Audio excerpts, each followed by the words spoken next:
Our feelings are always with us, but are we always with our feelings?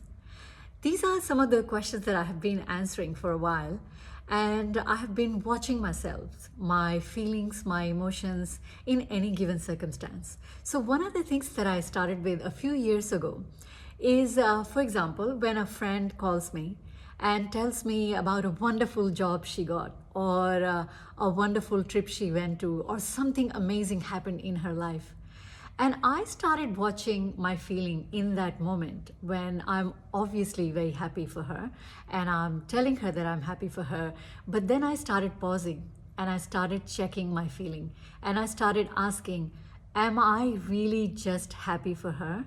Or is there a tinge of envy? Is there jealousy somewhere? And I took some time and then I owned my emotions. I could see that there is some underlying jealousy, some envy, some wish that I could get what she has. And then slowly over time, I started noticing myself and watching my emotions even more, or constantly being aware of being in a room with other people, or being in a situation where I'm in pain, or where I'm in difficulty, or even when I'm celebrating something. I started pausing and I started asking, how am I feeling right now?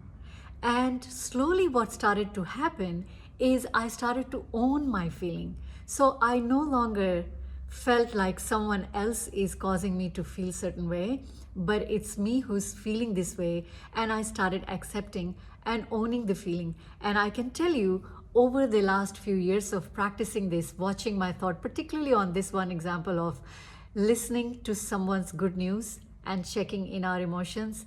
And today I feel like when a friend calls me or when a friend tells me about a happy thing that she or he are experiencing, I feel happy for them. I truly do. Because now I have owned my emotions that have been coming along and I process them separately. So I'm just wondering, do you watch your feelings? Do you check your emotions regularly? Because when you do, you would start to see such a complex mix of emotions we have. And sometimes we are just in denial. We just tell ourselves that I'm very happy for my friend. But are we really? And once we start checking without judging ourselves, there's nothing wrong about feeling jealousy. It's just a feeling that occurred in that moment. But when we own it, it just becomes such a powerful tool to get to understand ourselves. And I think once we start understanding ourselves, other things start making sense a lot more. That's what happened to me. Tell me about your experience. How do you own your emotion? Or how do you check your feeling?